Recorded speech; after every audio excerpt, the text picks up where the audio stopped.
Hello everyone, welcome back to our lecture number 19। आज कौन सा ऑसिलेशन पढ़ेंगे। क्या ख़त्म कर दिया हमने? ऑप्टिक्स एंड वेव्स ख़त्म कर दिया। काफ़ी मज़ा आया ऑप्टिक्स एंड वेव्स पढ़ने में। ऑसिलेशन में अभी आज के टॉपिक्स आपके ये लिखे हुए equilibrium, spring combinations, energy of spring, कुछ क्वेश्चंस, और आज सिंगल पेंडुलम का थोड़ा सा हम क्या पढ़ेंगे, इंट्रोडक्शन पढ़ेंगे। ठीक है।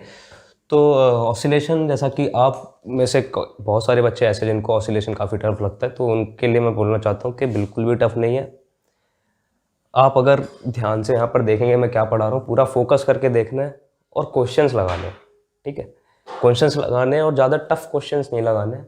थोड़ा इजी क्वेश्चन से चलकर वेरी शॉर्ट वाले जो क्वेश्चन होते हैं उनसे चलकर थोड़ा हाई लेवल वाले क्वेश्चन तक जाना है। ठीक है, एक साथ से टफ क्वेश्चन पर जाओगे तो ऑसिलेशन आपका ये ख़राब हो सकता है। यही क्या, कोई भी टॉपिक आपका ख़राब हो सकता है। ठीक है, वो आपको समझ में नहीं आएगा। तो आप इजीली थोड़ा इजी क्वेश्चन, उसके बाद में ऐसे प्रोग्रेस करिएगा आगे। तो ऑसिलेशन में काफ़ी ज़्यादा पुराना टॉपिक है।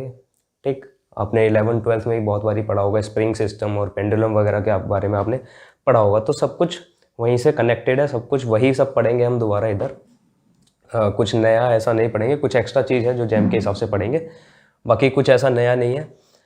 तो शुरुआत करते हैं। ऑसिलेशन होता क्या है? जब भी हमारा कोई सिस्टम है, मान लो जैसे आपने स्प्रिंग देखा हुआ है। स्प्रिंग में क्या होता है? स्प्रिंग में एक ऐसा स्प्रिंग ले लो और उसके लास्ट में एक ऐसा मास, जनरली ये सिस्टम हमें देखने को मिलता है। ठीक, ये लास्ट में हमने क्या कनेक्ट कर दिया, इससे एक मास कनेक्ट कर दिया।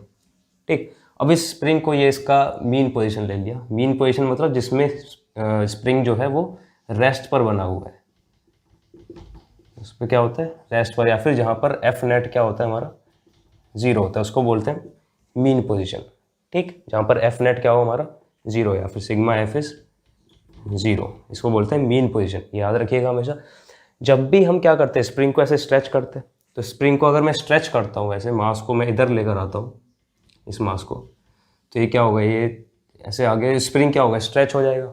ठीक है, ये स्प्रिंग क्या होगा, ऐसे थोड़ा स्ट्रेच हो गया अगर मैं मास को आगे डिस्प्लेस करता हूँ तो। अब मान लो कि मैंने कितना आगे डिस्प्लेस किया इसको, x डिस्टेंस आगे इसको डिस्प्लेस किया। कितना आगे डिस्प्लेस किया? x डिस्टेंस आगे। तो जब आप स्प्रिंग को डिस्प्लेस कर रहे हो तो आपको क्या होता है, पीछे की तरफ एक फोर्स फील होता है। ठीक है, तो उस फोर्स को हम बोलते हैं रिस्टोरिंग फोर्स। कौन सा फोर्स? Restoring force. तो जितने भी आपके ऑसिलेशंस हैं वो, उनके पीछे जो फोर्स होता है, जो उनके जो ऑसिलेशन करवाता है, उसको क्या बोलते हैं? Restoring force. जो आपको ऑसिलेशन करवा रहा है उसको रिस्टोरिंग फोर्स बोलते हैं। ठीक, अब रिस्टोरिंग फोर्स की प्रॉपर्टी क्या होती है? That F, restoring force F is directly proportional to the displacement. जितना ज़्यादा आप स्प्रिंग को आगे खींचोगे उतना ही ज़्यादा फोर्स फील होता है पीछे की तरफ। ठीक है, तो F is directly proportional to the displacement. जितना आपने डिस्प्लेस किया उसको मीन पोजीशन से, ये कहाँ से है, X from displacement from mean position. ये बहुत इंपॉर्टेंट चीज़ है, डिस्प्लेसमेंट फ्रॉम मीन पोजीशन है ये। अब जब ये डिस्प्लेसमेंट फ्रॉम मीन पोजीशन में ले लिया तो F is directly proportional to X। अच्छा, अब कहाँ फील होता है हमें? पीछे की तरफ। डिस्प्लेसमेंट हम आगे करवा रहे हैं, फोर्स कहाँ फील होता है? पीछे की तरफ। स्प्रिंग को आगे खींचते तो स्प्रिंग अपनी तरफ खींचती है ना, तो उल्टी डायरेक्शन में फोर्स फील हो रहा है, तो इसके लिए हम क्या लगाते हैं यहाँ पर? एक नेगेटिव साइन। ठीक, अब जब नेगेटिव साइन, अब जब प्रोपोर्शनलिटी साइन हटाते हैं हम, ये जो प्रोपोर्शनलिटी का साइन है इसको जब हटाते हैं तो एक कॉन्स्टेंट आ जाता है हमारे पास K। इसको बोलते हैं हम फोर्स पर यूनिट लेंथ। यानी कि एक यूनिट लेंथ पर, 1 मीटर या फिर 1 सेंटीमीटर लेंथ पर जितना फोर्स एक्ट कर रहा होगा, 1 सेंटीमीटर डिस्प्लेसमेंट पर या फिर 1 मीटर डिस्प्लेसमेंट पर जितना आपका फोर्स एक्ट कर रहा होगा, ठीक है, उसको क्या बोलेंगे हम? K, force per unit length. और क्या बोलते हैं इसको? Spring constant. Spring constant. ठीक है, तो ये क्या है आपका इस तरीके से, F इज -kx। अच्छा, अब ये जो F is proportional to -x का मतलब क्या है कि इसको पीछे की तरफ खींचेगा। अब ये क्या होगा, स्प्रिंग ऐसे, ये मास जो है इसको अगर आप यहाँ ले जाकर छोड़ देंगे तो क्या होगा, पीछे की तरफ आता है, ऐसा ऑसिलेट करने लगता है, तो पीछे की तरफ मीन पोजीशन को क्रॉस करता है और थोड़ा इधर आ जाता है, इधर आ जाएगा। ठीक है, जनरली क्या होता है, जितना आपने इधर स्ट्रेच किया उतना ही इधर आएगा, तभी तो ऑसिलेशन होगा वो। ठीक है, जितना आपका पॉजिटिव एम्पलीट्यूड है उतना ही आपका नेगेटिव साइड में एम्पलीट्यूड होगा, ठीक है। तो फिर जब इधर वो डिस्प्लेस हो जाएगा तो फोर्स किधर लगेगा, उसके अपोजिट डायरेक्शन में। तो ये हमेशा वैलिड रहता है रिस्टोरिंग फोर्स के केस में, ठीक। तो restoring force is directly proportional to -x। तो जितना भी आपका ऑसिलेशन चलेगा वो इसी पर बेस्ड होगा। अब हम पढ़ेंगे क्या, इक्विलिब्रियम। अब आपको दो चीज़ पता होनी चाहिए, अट्रैक्टिव फोर्सेस, अट्रैक्टिव फोर्स, जो अट्रैक्टिव फोर्स होता है वो होता है नेगेटिव। जो अट्रैक्टिव फोर्स होगा वो होगा नेगेटिव, मतलब कि रेडियल डायरेक्शन के अपोजिट डायरेक्शन में जो फोर्स लगते हैं उनको बोलते हैं अट्रैक्टिव फोर्सेस, ठीक है, यानी कि नेगेटिव। पॉजिटिव एक्स में अगर मेरा रेडियल डायरेक्शन पॉजिटिव एक्स है तो फोर्स कहाँ लगेगा, नेगेटिव में, एफ कहाँ होगा, नेगेटिव में, ठीक। तो इसको बोलते हैं अट्रैक्टिव फोर्स। जैसे कि क्या, ग्रेविटेशनल फोर्स, एग्जाम्पल कैसा है इसका, ग्रेविटेशनल फोर्स। ग्रेविटेशनल फोर्स क्या है, अर्थ है, सन है, ठीक है। तो सन क्या होता है, उसको अपनी तरफ खींच रहा होता है। रेडियल डायरेक्शन क्या होता है, बाहर की तरफ। तो बाहर की तरफ रेडियल डायरेक्शन और अट्रैक्टिव फोर्स का है पीछे की तरफ, ठीक। तो अट्रैक्टिव फोर्सेस क्या होते हैं, नेगेटिव। और रिपल्सिव फोर्सेस, रिपल्सिव फोर्सेस क्या होता है, पॉजिटिव, ठीक। रिपल्सिव फोर्सेस का साइन क्या होता है, पॉजिटिव। पॉजिटिव क्यों होता है, जैसे प्लस प्लस अगर ले लें, दो चार्जेस ले लिए मैंने, पॉजिटिव पॉजिटिव दो चार्जेस, तो दो चार्जेस ले लिए तो क्या होगा, रेडियल डायरेक्शन भी बाहर की तरफ। मान लो एक चार्ज को मैं रेफरेंस मान रहा हूँ, इसको ओरिजिन ले लिया, इसको ओरिजिन ले लिया, तो ये रेडियल डायरेक्शन क्या है, बाहर की तरफ पॉजिटिव है, ये पॉजिटिव है। और फोर्स का भी डायरेक्शन क्या होगा, इसमें रिपेल करेंगे एक दूसरे को, तो इसको बाहर की तरफ धक्का मारेगा। तो जो फोर्स का डायरेक्शन है वही क्या है, आपका रेडियल डायरेक्शन है, ठीक है। तो फोर्स और रेडियल डायरेक्शन आपके दोनों बाहर की तरफ है, तो ये क्या हो जाता है, पॉजिटिव डायरेक्शन। जो रेडियल डायरेक्शन है वही फोर्स का डायरेक्शन है, ठीक। तो अट्रैक्टिव फोर्सेस आपके नेगेटिव होते हैं, रिपल्सिव फोर्सेस आपके पॉजिटिव होते हैं, ठीक। अब ये आता कहाँ से, ये देखते हैं। जो अट्रैक्टिव फोर्सेज होते हैं उनकी वजह से आपका रिस्टोरिंग फोर्स हो रहा है, भाई ये -x है, ठीक है। तो x अगर पॉजिटिव है तो ये क्या होगा, नेगेटिव। x अगर नेगेटिव है तो ये क्या होगा, पॉजिटिव, ठीक। तो क्या हो रहा है, x के अपोजिट डायरेक्शन में जो फोर्सेज लग रहे होते हैं उनको अट्रैक्टिव फोर्सेज हम बोल सकते हैं। अगर मेरा x इंक्रीज कर रहा है पॉजिटिव डायरेक्शन में तो f क्या होगा, नेगेटिव। अब पढ़ते हैं इक्विलिब्रियम। इक्विलिब्रियम क्या होता है,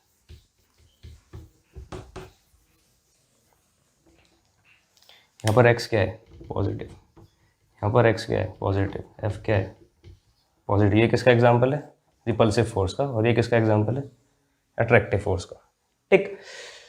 तो इक्विलिब्रियम में, इक्विलिब्रियम के दो तरीके के होते हैं इक्विलिब्रियम, आप लोगों ने पहले पढ़ा होगा। एक होता है आपका स्टेबल इक्विलिब्रियम, और दूसरा होता है आपका अनस्टेबल इक्विलिब्रियम। अब इसका बहुत फेमस एग्जाम्पल भी आपने पढ़ा होगा, जैसे कि क्या होता है, एक कटोरी ले लो, कटोरी को क्या कर दो, सीधा रखा है कटोरी, और दूसरा कटोरी क्या रख दिया हमने, उल्टा रख दिया। अब एक इसमें कंचा लिया, कंचा या फिर मार्बल, और इसको इधर रखा, ठीक। अगर मैं इस वाली पोजीशन में देखता हूँ, कंचे को अगर मैं इधर डिस्प्लेस किया मैंने ऊपर की तरफ, तो कंचा क्या करता है, वापस आता है, ठीक, वापस आता है और इधर की तरफ जाता है, ठीक है। ऐसे कंचा ऐसे डिस्प्लेस किया तो वापस आता है, ठीक। अगर मैं इस पोजीशन में कंचे को इधर डिस्प्लेस करता हूँ तो क्या होता है, वो नीचे गिर जाता है, फिर वापस आने का कोई चांस नहीं बनता है। लेकिन अगर मैं डिस्प्लेस नहीं करता हूँ उसको, यहाँ बिल्कुल टॉप पर रखा है तो वो टॉप पर ही रखा रहेगा, टॉप पर ही रखा रहेगा। अगर इसको भी मैं डिस्प्लेस नहीं करता हूँ तो जहाँ पर रखा है वहीं पर रखा रहेगा, ठीक है। ये टॉप पर है, साइड में नहीं है, बिल्कुल टॉप पर है। तो इस पोजीशन को क्या बोलते हैं, जिस पोजीशन में अगर मैं डिस्प्लेसमेंट दे रहा हूँ उसको और वो वापस अपनी पोजीशन में ना आ पाए, ठीक है, तो उसको बोलते हैं हम अनस्टेबल इक्विलिब्रियम। यानी कि पहले तो रेस्ट में था, पहले तो इक्विलिब्रियम में था, लेकिन जैसे ही मैंने उसको क्या दिया, एक थोड़ा सा डिस्प्लेसमेंट दिया, वो क्या हुआ, परमानेंटली डिस्प्लेस हो गया, फिर वापस अपनी पोजीशन पर नहीं आया। इसको बोलते हैं अनस्टेबल इक्विलिब्रियम। और इसमें जब वो अपनी वापस पोजीशन पर आ जा रहा है, इसको बोलते हैं स्टेबल इक्विलिब्रियम, स्टेबल इक्विलिब्रियम, ठीक। तो अनस्टेबल इक्विलिब्रियम स्टेबल इक्विलिब्रियम है। अब ये जो चीज़ हमारी, ये क्या है, पोटेंशियल है, इधर Vx और यहाँ डिस्प्लेसमेंट x। ये क्या है, पोटेंशियल। जैसे अर्थ का पोटेंशियल होता है ना हाइट के साथ, ऐसे ये हाइट पर क्या है, पोटेंशियल, ठीक, x। अब अगर मैं यहाँ देखूँ, एक चीज़ देखो कि जो मेरा पोटेंशियल का कर्व है, ये जो कर्व आ रहा है मेरे पास, इसका अगर मैं स्लोप देखता हूँ, स्लोप क्या होता है, किसी भी पॉइंट पर क्या करो, टेंजेंट ड्रॉ करो, ठीक। किसी भी पॉइंट पर टेंजेंट ड्रॉ करो, ऐसे यहाँ पर क्या करो, ऐसे टेंजेंट ड्रॉ किया मैंने किसी भी पॉइंट पर, ठीक है। तो ये जो पॉइंट पर टेंजेंट अगर मैं लेफ्ट से राइट में ट्रेवल करता हूँ, -x से +x की तरफ जा रहा हूँ, तो यहाँ पर स्लोप क्या है, ऐसे कम हो रहा है, यहाँ पर क्या हो रहा है, ऐसे बढ़ रहा है। क्या होता है, ये अभी नेगेटिव स्लोप है, ये धीरे धीरे 0 होगा, फिर क्या हो जाएगा, पॉजिटिव स्लोप हो जाएगा। ठीक, तो यहाँ पर स्लोप क्या हो रहा है, ऐसे बढ़ रहा है। और इधर जो स्लोप है आपका, यहाँ पर अभी क्या है, पॉजिटिव स्लोप है, और धीरे धीरे क्या हो रहा है, 0 हो रहा है और फिर नेगेटिव हो जाएगा। तो यहाँ पर स्लोप क्या है आपका, कम हो रहा है। तो स्लोप क्या होगा, slope is del v by del x. दोनों केसेस में स्लोप क्या होगा, del v by del x. ठीक, अब इस वाले केस में स्लोप क्या है आपका, बढ़ रहा है। तो इस केस में जो स्लोप है आपका बढ़ रहा है, इसका मतलब double derivative of the slope और the derivative of the slope is increasing. ठीक है, स्लोप आपका बढ़ रहा है ना, यानी कि चेंज ऑफ स्लोप जो है आपका वो पॉजिटिव आ रहा है। तो यहाँ पर क्या करूँगा, del square v by del x square is greater than 0। ठीक, और यहाँ पर del square b by del x square is less than 0। ये स्लोप कम हो रहा है और यहाँ स्लोप बढ़ रहा है। ठीक है, तो इसको बोलते हैं हम स्टेबल इक्विलिब्रियम, इसको बोलते हैं हम अनस्टेबल इक्विलिब्रियम। ठीक, बिल्कुल ठीक, कोई दिक्कत नहीं होनी चाहिए इसमें। ठीक है, तो जो आपका स्टेबल, अब अगर हम बोलें कि स्प्रिंग में क्या होता है, स्टेबल होता है अनस्टेबल होता है, वो हम देख सकते हैं। आपको ये भी पता होना चाहिए कि जो फोर्स होता है, आपने क्लासिकल मैकेनिक्स में पढ़ा होगा, force is minus of del v by del x या फिर d v by d x, जो भी होता है। ठीक, ये आपका होता है फोर्स। अब फोर्स ये होता है, तो अगर मुझे दिया हुआ है कि force is minus k x, ठीक, तो फोर्स इज माइनस, अच्छा अगर फोर्स ये दिया हुआ है तो इसका डेरिवेटिव करता हूँ, अगर मैं del f by del x निकालता हूँ तो क्या आएगा, minus of del square v by del x square. This implies del square v by del x square is minus of del f by del x. ये लिख सकता हूँ, तो यहाँ लिख लो फॉर स्प्रिंग में क्या होता है, force is minus k x. तो force is minus k x, तो यहाँ पर अगर del f by del x निकालूँ मैं तो क्या आएगा, वो माइनस के। ठीक, जब माइनस के अगर मैं इधर पुट करता हूँ, इधर माइनस के डालो तो क्या आ जाएगा मेरा, del square v by this imply del square v by del x square is plus का के।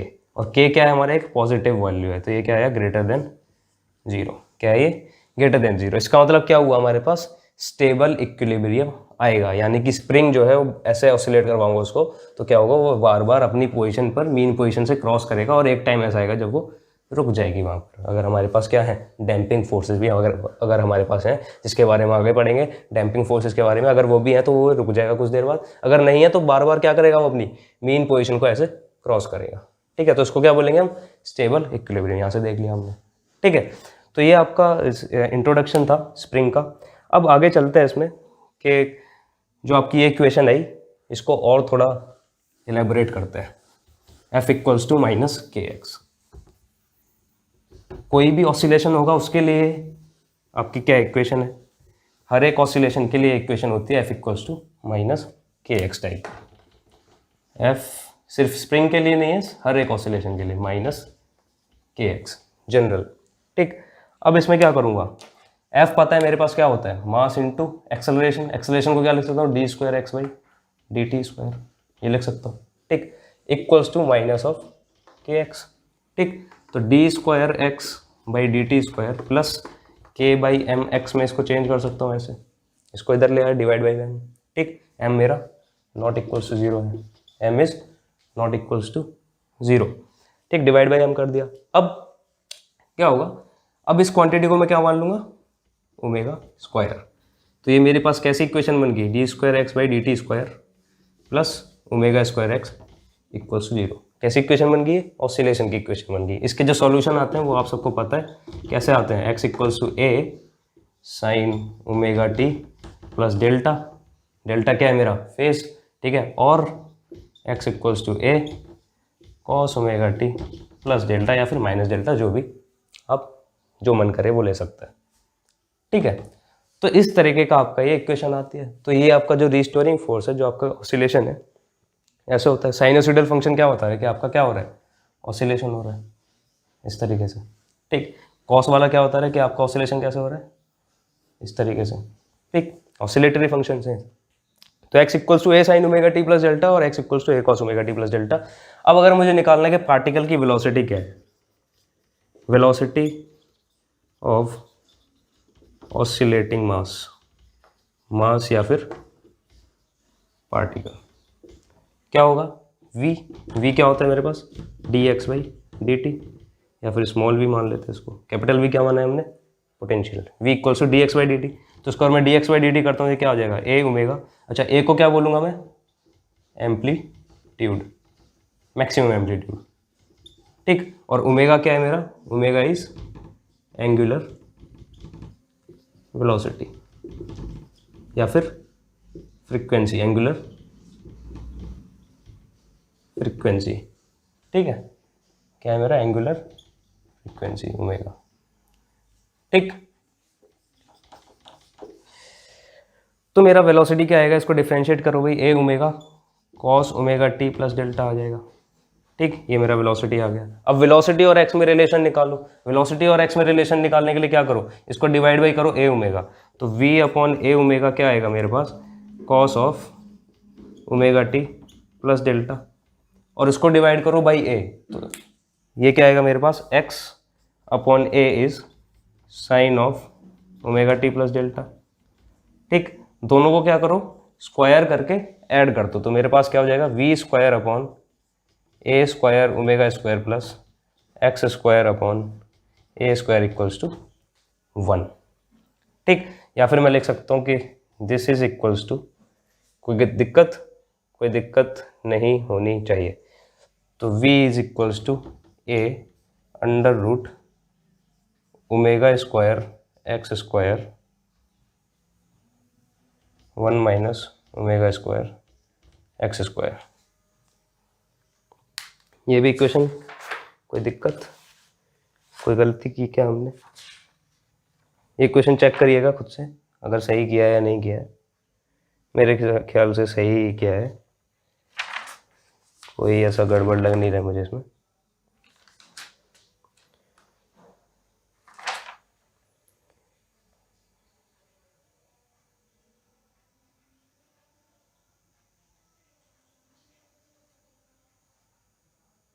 ठीक है, इसको चेक करिएगा खुद से, जो भी किया है ये आपका सही है, इसको कुछ नहीं अरेंज करना है दोबारा।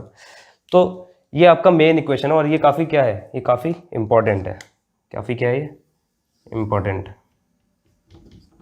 तो अभी तक आपको सब कुछ समझ में आ रहा होगा। अब क्या आएंगे आपके क्वेश्चन आएंगे। अब वी स्क्वायर और एक्स स्क्वायर, वी निकाल लिया मैंने, एक्स निकाल लिया मैंने, अब मेरे पास क्या बचा निकालने को, डेल्टा। ओमेगा मेरे को पता है, ठीक है, डेल्टा मेरे को बचा, तो डेल्टा निकालने के लिए क्या करूँगा, डेल्टा निकालने के लिए देखो इधर, इसको मैं मिटा देता हूँ। डेल्टा निकालने के लिए मान लो at t equals to 0, at t equals to 0 x क्या है मेरा, x is x not, may be x not ले लिया मैंने, x not equals to a sine delta, ठीक। Let at t equals to 0 x is equals to x not, ठीक। And at t equals to 0 v is equals to v not, time t equals to 0 पर we क्या था, we not, तो we अगर we not हो जाएगा तो ये कितना हो जाएगा, ए ओमेगा कॉस डेल्टा, ठीक। टी की जगह क्या डाल दिया, 0 डाल दिया, दोनों को डिवाइड कर दो, x not upon v not is equals to 1 upon omega tan of delta, तो delta is tan inverse omega x not divide by v not, ठीक है। ये कब है, जब आपका x किस फॉर्म का है, ये तब है जब when x is of sine form, जब x किस में है, when x is in sine form, जब x किस में है, साइन की फॉर्म में, और जब आपका x कॉट उसका कॉस की फॉर्म में हो जाए तो क्या हो जाएगा, ये delta will be what, delta will be cot inverse, क्या हो जाएगा, cot inverse omega x not divided by v not. ये कब है, when x is in cos form, जब कॉस की फॉर्म में होगा तो ये आपका ये हो जाएगा। तो ये ध्यान रखना है कि आपको किस फॉर्म में दिया है, ठीक है। आपको ये सब याद रखने की जरूरत नहीं, आप सीधे सीधे डिवाइड करेंगे और निकालेंगे, मुझे पता है, ठीक है। ये सब आपको डेरिवेशन याद करने की कोई ज़रूरत है नहीं। अच्छा आगे चलते हैं, तो आगे चलते हैं किस पर, स्प्रिंग कॉम्बिनेशंस पर। तो आपको मान लो कुछ ऐसा दिया हुआ है, क्वेश्चन देख लेते हैं जल्दी से। क्वेश्चन दिया हुआ है कि v दिया हुआ है आपको x दिया हुआ है, x इज 3 यूनिट्स, क्वेश्चन है x का फॉर्म दिया हुआ है, x is 5 sin 4t minus π/6। ठीक, बोल रहा है if x is 3 units find v, if x is 3 units find v। तो कैसे निकाल सकते हैं? v निकालने के लिए क्या करना पड़ेगा हमें? v निकालने के लिए हमें ये फॉर्म पता है, ठीक है। जब ये पता है हमें तो क्या हो जाएगा, v square divide by a कितना है हमारे पास 5 का स्क्वायर, ये कितना है, ये है हमारे पास a, ओमेगा है हमारे पास 4, omega is 4, a is equals to 5। ठीक, और किसी की ज़रूरत नहीं है। तो 5 स्क्वायर इंटू ओमेगा इज 4 का स्क्वायर प्लस x कितना दिया हुआ है हमें, x दिया हुआ है हमें 3 यूनिट्स, तो 3 का square divided by a square, a is 5 का स्क्वायर इक्वल्स टू 1, तो v स्क्वायर आ जाएगा हमारे पास। ठीक है, कितना आएगा 25, जितना भी आएगा कैलकुलेट कर सकते हैं यहाँ से v स्क्वायर। ठीक है, तो क्या बोल रहे हैं कि अगर at time t x equals to 3 units तो फाइंड वेलोसिटी, तो वेलोसिटी आप यहाँ से निकाल सकते हैं या फिर इसको डिफरेंशिएट भी कर सकते हैं, कोई दिक्कत नहीं उसमें। ठीक है, तो डिफरेंशिएट करेंगे तो कैसे करना होगा, डिफरेंशिएट कर दो उसको, तो dx/dt कर दो, dx/dt करेंगे तो क्या हो जाएगा, ईजी है, तो हो जाएगा 5 और बाहर आ जाएगा 4, 5 into 4 cos of 4t minus π/6। ठीक है, तो 20 into cos of 4t minus π/6। अब कॉस को किस में, साइन में कन्वर्ट कर सकते हैं, √1 माइनस साइन स्क्वायर में कन्वर्ट कर सकते हैं। साइन स्क्वायर की वैल्यू यहाँ से निकाल सकते हैं, साइन स्क्वायर की वैल्यू क्या आ जाएगी, साइन स्क्वायर की वैल्यू क्या आ जाएगी हमारे पास, साइन स्क्वायर की वैल्यू विल बी 3/5 का होल स्क्वायर, x को डालिए 3, 5 को नीचे लेकर आइए, उसका स्क्वायर कर दीजिए। ठीक है, तो यहाँ से निकाल सकते हैं सीधे सीधे। ठीक, तो इस तरीके से आपको क्वेश्चन से डील करना है। ठीक है, अब चलते हैं स्प्रिंग कॉम्बिनेशंस पर। स्प्रिंग कॉम्बिनेशन आपका काफ़ी ज़्यादा इजी कॉन्सेप्ट है, जैसे आपने सीरीज और रजिस्टर में पढ़ा है ऐसे ही यहाँ पर होगा। ठीक है, तो स्प्रिंग कॉम्बिनेशन में आपको ध्यान रखना है कि जैसे सीरीज में अगर स्प्रिंग लगे हुए हैं, सीरीज में अगर आपके एक से ज़्यादा स्प्रिंग लगे हुए हैं तो क्या होगा, सब में डिस्प्लेसमेंट का सम हो जाएगा। ठीक है, सीरीज, ठीक, सीरीज में अगर मेरे लगे हुए स्प्रिंग कॉम्बिनेशन की बात चल रही है, दूसरा टॉपिक स्प्रिंग कॉम्बिनेशन, तो सीरीज में अगर मेरे लगे हुए हैं तो क्या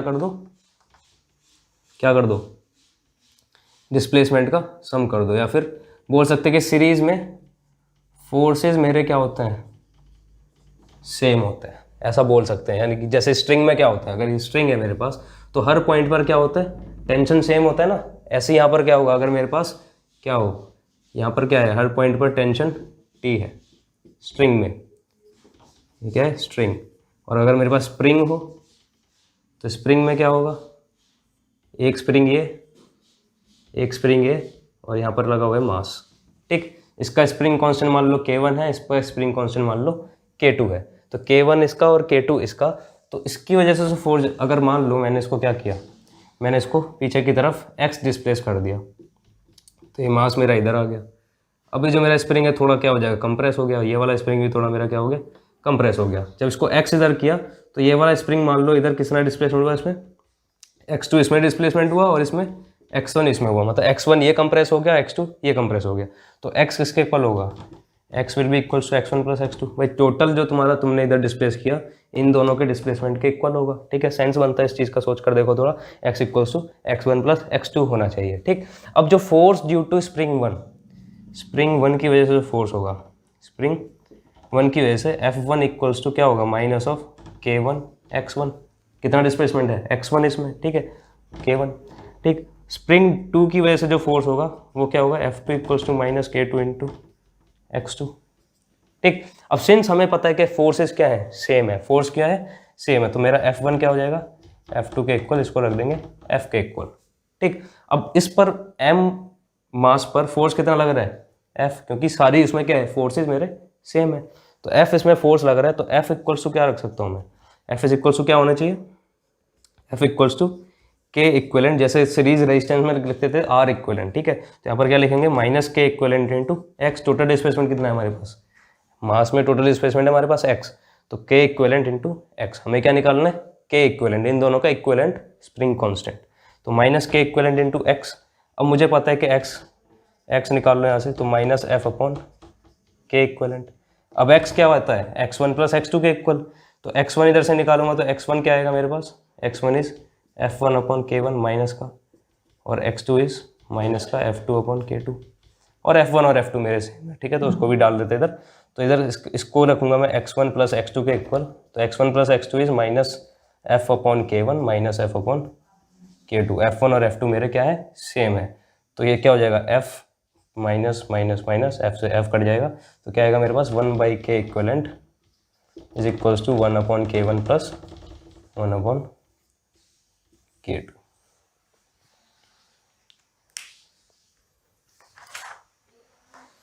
ठीक है, तो ऐसा हो जाएगा। अब अगर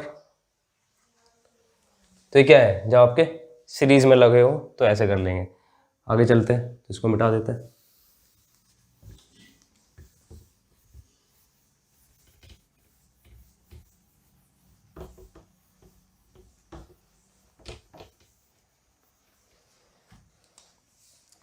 पैरेलल में, तो अगर पैरेलल में है तो क्या होगा, तो पैरेलल में क्या है, मैंने एक मास ले लिया इधर m, और इसमें ऐसे दो स्प्रिंग लगे हुए हैं, दोनों क्या है, अलग अलग spring constant k1 and k2। अगर इस मास को मैं थोड़ा सा इधर डिस्प्लेस करता हूँ, ये इधर आ गया मान लो, ये इसका क्या है, ये मीन पोजीशन है, मीन पोजीशन, ठीक है, मीन पोजीशन है। यहाँ से मैंने x डिस्प्लेसमेंट इसको दे दिया, तो जब x डिस्प्लेसमेंट मैंने इसको दे दिया तो क्या होगा भाई, कुछ फोर्स स्प्रिंग k1 लगाएगा और कुछ नीचे वाला फोर्स लगाएगा, तो दोनों का फोर्सेस क्या हो जाएंगे, ऐड हो जाएंगे। इसको ऐसे मान लो कि मास रखा हुआ है और दो रस्सी से तुम खींच रहे हो, ठीक है, तो दोनों का फोर्स क्या हो जाएंगे, ऐड हो जाएंगे, तो दोनों के जो फोर्सेस ऐड हो जाएंगे, तो F इज इक्वल टू क्या हो जाएगा, F1 प्लस F2। या फिर ऐसा बोल सकते हैं कि जब पैरेलल में होता है तो क्या होता है, डिस्प्लेसमेंट आपका, डिस्प्लेसमेंट क्या होता है, सेम होता है, ठीक, डिस्प्लेसमेंट क्या होता है आपका, सेम होता है, ठीक। तो F क्या हो गया, F1 प्लस F2, तो F1 प्लस F2, तो F इज इक्वल्स टू क्या लिखेंगे इसमें, minus of k equivalent x, F1 equals to minus of K1 into, अच्छा दोनों स्प्रिंग में जो आपका कंप्रेशन है वो क्या है, सेम है भाई, जितना ये मास इधर खिसकेगा उतना ही K1 अंदर कंप्रेस होगा, उतना ही K2 अंदर कंप्रेस होगा, तो minus K1x minus K2x, displacement आपका सेम है, तो K इक्वलेंट इक्वल्स टू क्या आ जाएगा, K1 प्लस K2, ठीक है। अब अगर मैं आपको एक क्वेश्चन दे दूं, कुछ ऐसा, यहाँ पर एक मास लगा हुआ है m, और यहाँ मैंने एक स्प्रिंग से उसको कनेक्ट किया हुआ है, और एक स्प्रिंग मेरा इधर है, इसका k है और इसका 2k है, तो इसका सॉल्यूशन क्या होगा, स्प्रिंग पैरेलल में है या सीरीज में है, ये बताओ पहले मेरे को। तो गलती मत करना यहाँ कि ये स्प्रिंग सीरीज में कहने की, ये स्प्रिंग सीरीज में नहीं है। क्यों नहीं है, क्योंकि अगर मैं इस मास को इधर डिस्प्लेस करता हूँ, मान लो x डिस्प्लेस किया, ये मास कहाँ आ गया आपका, इधर आ गया, ठीक, तो ये स्ट्रेच कितना हुआ होगा भाई, यहाँ से यहाँ x गया, तो ये वाला स्प्रिंग कंप्रेस कितना हुआ, ये x कंप्रेस हुआ, और ये वाला स्प्रिंग स्ट्रेच कितना हुआ, ये x स्ट्रेच हुआ, तो दोनों में जो कंप्रेशन, इसमें कंप्रेशन कितना है इस वाले स्प्रिंग में x, और इसमें एक्सटेंशन कितना है x, तो दोनों में डिस्प्लेसमेंट कितना है x, तो डिस्प्लेसमेंट क्या दोनों में सेम है, तो ये दोनों क्या होंगे, पैरेलल में होंगे, तो दोनों पैरेलल में होंगे, तो इनका k इक्विवेलेंट कितना आएगा, 3k, ठीक है। जिसको नहीं समझ में आया भैया दोबारा सोचो, इसको थोड़ा सा डिस्प्लेस किया मैंने, m को x डिस्प्लेस किया, तो k को कितना दबाएगा, x दबाएगा, और 2k को कितना स्ट्रेच करेगा, x स्ट्रेच करेगा, दोनों का डिस्प्लेसमेंट कितना है, x है स्प्रिंग में, तो क्या होगा हमारे पास, पैरेलल होगा, ठीक है। तो k इक्विवेलेंट कितना आएगा, 3k। या फिर इसको ऐसे भी सोच सकते हो कि मान लो m मास को मैंने इधर डिस्प्लेस किया x, तो जो k वाला स्प्रिंग है, ठीक है, वो फोर्स कितना लगाएगा, F1, अगर मैं इसको F1 बोल दूँ या फिर Fk इसको बोल दूँ अगर, तो Fk कितना फोर्स लगाएगा, माइनस kx, ठीक, किधर लगाएगा, बाहर की तरफ, ये कहाँ लगेगा, बाहर की तरफ।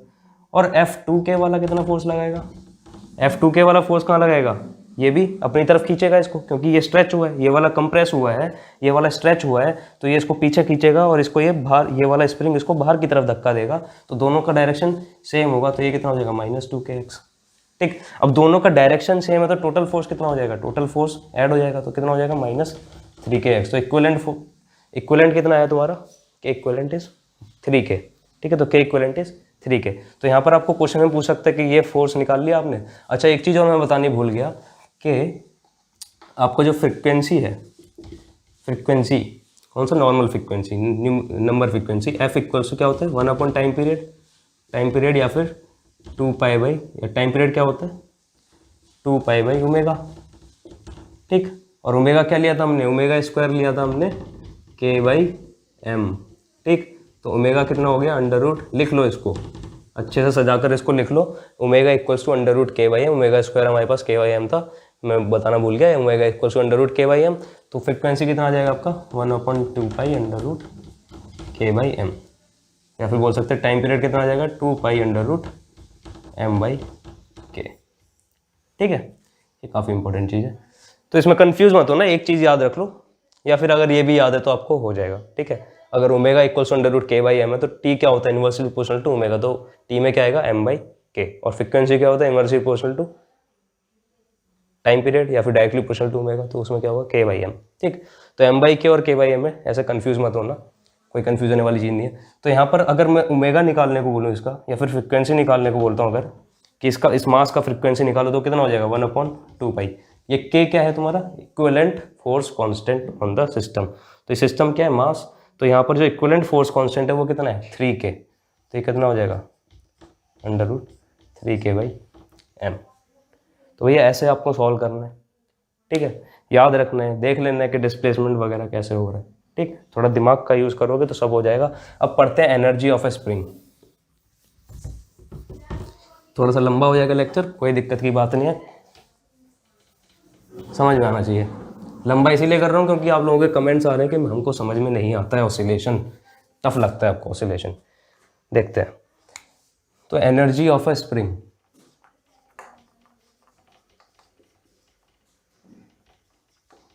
बच्चों के कमेंट भी आते हैं कि मेरी राइटिंग गंदी है।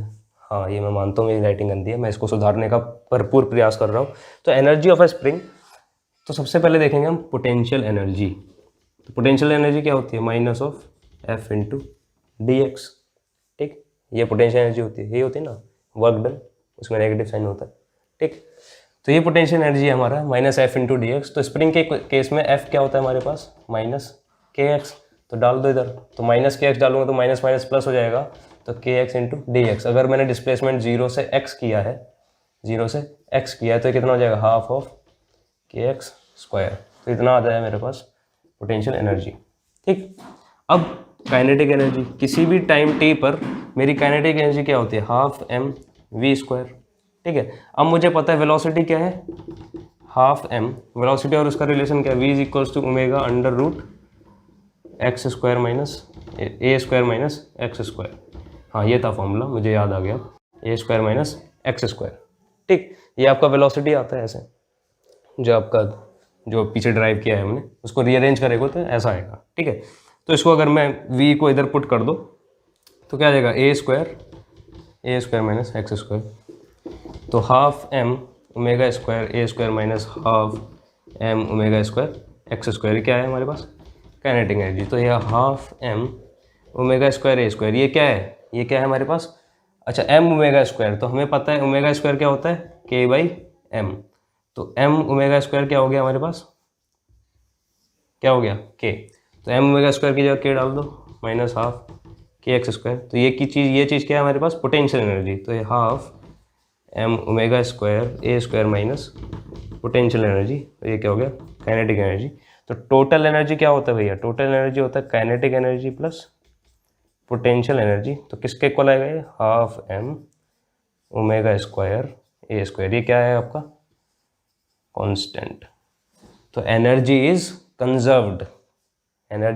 कंजर्व्ड, क्योंकि आपका फोर्स कैसा कंजर्वेटिव इन नेचर है, फोर्स कैसा है कंजर्वेटिव इन नेचर, ठीक। तो फोर्स कंजर्वेटिव इन नेचर है, एनर्जी क्या आपका आ रहा है कांस्टेंट आ रहा है, कंजर्व आ रहा है। पूरे प्रोसेस में क्या होगा काइनेटिक एनर्जी पोटेंशियल में चेंज हो रहा होगा, पोटेंशियल एनर्जी काइनेटिक में चेंज हो रहा होगा। इसका ग्राफ जो आता है आपको सबको पता होगा ग्राफ के बारे में, इसका कुछ ग्राफ कैसा आता है कुछ इस टाइप का,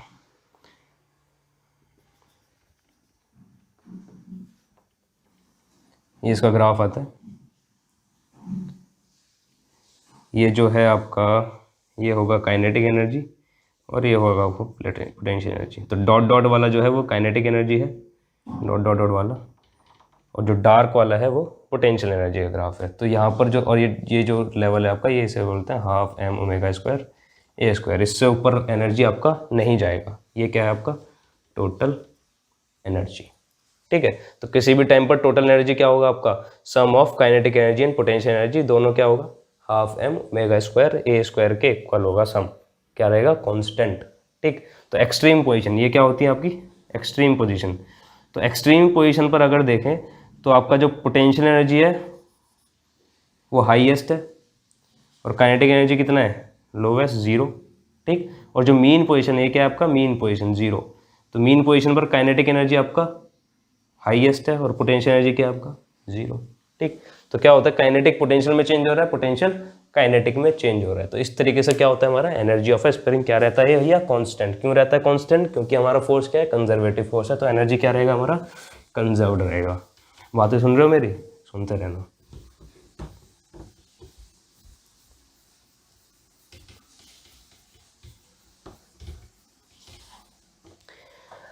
अच्छा आगे चलते हैं क्या क्वेश्चंस, अच्छा क्वेश्चंस भी करने हैं, हाँ ठीक है क्वेश्चंस करते हैं। तो क्वेश्चन है भाई,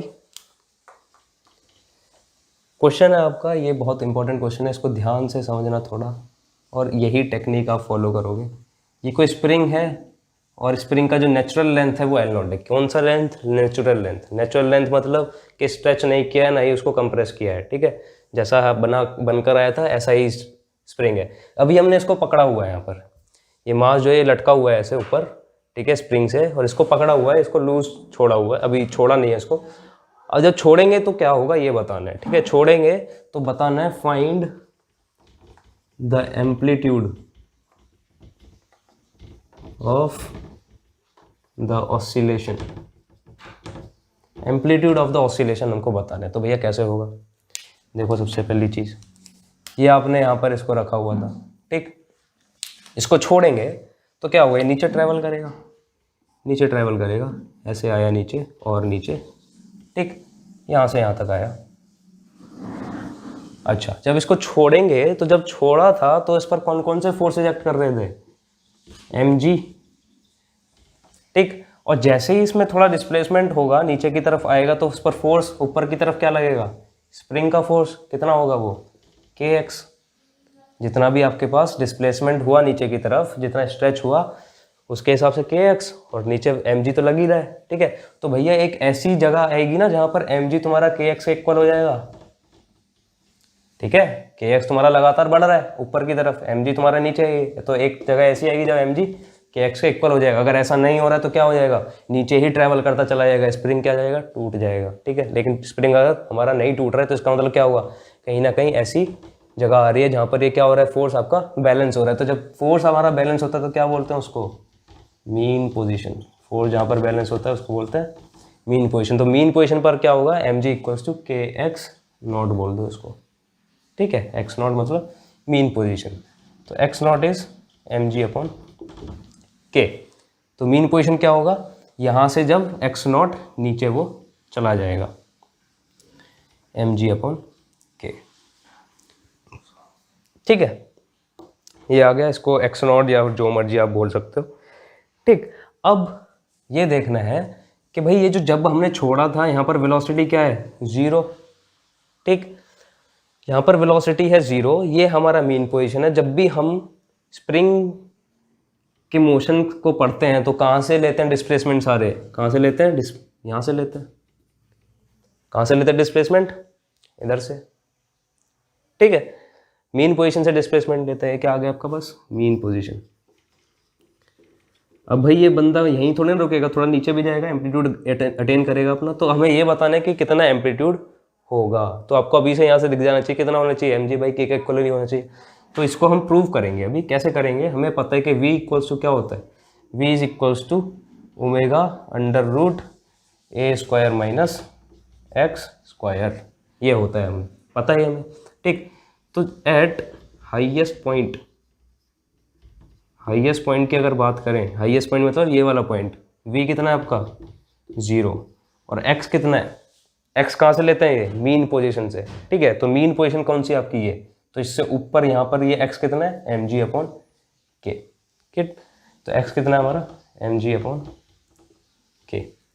तो v इक्वल्स टू 0 डाल दो, 0 equals to omega under root a square minus mg/k का होल स्क्वायर। तो यहाँ से a कितना आ जाएगा, ओमेगा इधर जाकर 0 हो गया, a इक्वल्स टू आ गया mg/k, ठीक है। तो कितना एम्पलीट्यूड आएगा आपका, mg/k, ठीक है। तो भैया ऐसे क्वेश्चन को डील करना है, ये इसलिए मैंने क्या बताया, ये इक्वेशन आपका बहुत ज़्यादा इम्पोर्टेंट है, ठीक है। इसको रब कर देते हैं, अगले क्वेश्चन की तरफ चलते हैं।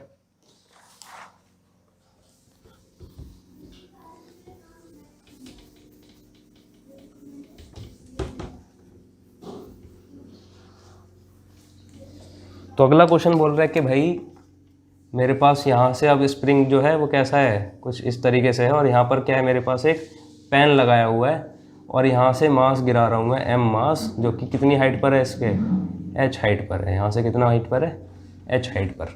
तो अब बताओ find the amplitude, find the amplitude, amplitude कितना होगा ये बताओ। तो एम्पलीट्यूड निकालने के लिए क्या चाहिए हमें, जब ये मास इधर आ गया, यहाँ से नीचे आएगा, गिराया हमने इसको इधर से, तो ये वेलोसिटी अटेन करेगा। जब वेलोसिटी अटेन करेगा तो यहाँ पर आकर टकराएगा, इससे टकराएगा, किस वेलोसिटी से, मान लो v वेलोसिटी से टकराए। तो mgh जो इसके पास एनर्जी थी वो किस में कन्वर्ट होगी, पहली बात तो सारी काइनेटिक एनर्जी में, हाफ mv² काइनेटिक एनर्जी में कन्वर्ट हो गई, ठीक है। तो mgh आपकी हाफ mv² में कन्वर्ट हो गई, तो v कितना हो जाएगा, अंडर रूट 2gh, ठीक है। v कितना आ जाएगा, तो इस पॉइंट पर आपकी वेलोसिटी कितनी होगी, अंडर रूट 2gh, ठीक। अब ये मास यहाँ पर टकराया इससे, ये इलास्टिक कोलिजन है मान लो, तो ये नीचे की तरफ ऐसे ट्रेवल करने लगा, तो ये नीचे की तरफ ऐसे आएगा, कुछ कंप्रेस हो जाएगा यहाँ तक, ये मैक्सिमम वैल्यू तक, ठीक है। और बीच में कोई ऐसा लेवल आएगा जहाँ पर फोर्स इसका जो mg है इसके ऊपर, वो किसके इक्वल हो जाएगा, स्प्रिंग के फोर्स के इक्वल। तो mg इक्वल्स टू क्या हो जाएगा, kx, ठीक। तो x इक्वल्स टू क्या हो जाएगा, mg/k, ठीक है, mg/k हो जाएगा। अच्छा, x इक्वल्स टू mg/k हो गया, तो ये मीन पोजीशन कितना होगा, यहाँ से k डिस्टेंस नीचे, कितना x डिस्टेंस नीचे, तो x इक्वल्स टू mg/k हो गया। तो ये मान लो यहाँ पर आपका बीच में कहीं मीन डिस्प्लेसमेंट है, कहाँ माने, कहीं यहीं मान लेते हैं, कितना है ये मीन डिस्प्लेसमेंट, मीन पोजीशन कितना है ये, mg/k, कहाँ से, mg/k ऊपर से नीचे, ठीक है। अच्छा, अब हमें निकालना है एम्पलीट्यूड, तो फिर से क्या करेंगे, यही वाला यूज़ करेंगे, v equals to omega under root a² minus x²। अब जहाँ पर v हमें पता है, यहाँ पर v कितना है, अंडर रूट 2gh, कौन से पॉइंट पर, इसको पॉइंट मान लो, चलो कुछ भी, अब आपको पता है ना कौन से v की बात कर रहा हूँ मैं, इस पोजीशन की बात कर रहा हूँ, कुछ पॉइंट मान लेना, इसको यहाँ लिख लेना एड पॉइंट जो भी है, ठीक है। v equals to under root 2gh डाल दो और ओमेगा अंडर रूट a², ठीक है, a² हमें निकालना है, a निकाल लेना। x क्या है यहाँ पर भाई, ये कहाँ से पोजीशन है, मीन पोजीशन से डिस्टेंस है, तो मीन पोजीशन आपका ये है, यहाँ से x कितना है ऊपर, तो x कितना है, mg/k, तो mg/k फॉलो करते रहो, मेरे को आ जाएगा, ठीक है। तो इसको डाल दिया इधर, अब इसको क्या कर दो, स्क्वायर कर दो दोनों तरफ, तो 2gh equals to omega square a² minus mg/k का होल स्क्वायर। तो a आ गया आपका, a² is 2gh divided by omega square plus mg/k का होल स्क्वायर। तो ये आपका एम्पलीट्यूड क्या आ जाएगा, इसका अंडर रूट, इसका अंडर रूट। अब आपको पता है कि ओमेगा स्क्वायर, ओमेगा किसके इक्वल है, अंडर रूट k/m के, तो आप यहाँ से k/m को भी रिप्लेस कर सकते हैं, तो ये भी क्या आ जाएगा सब कुछ, ठीक। तो इस तरीके से आपको करना है।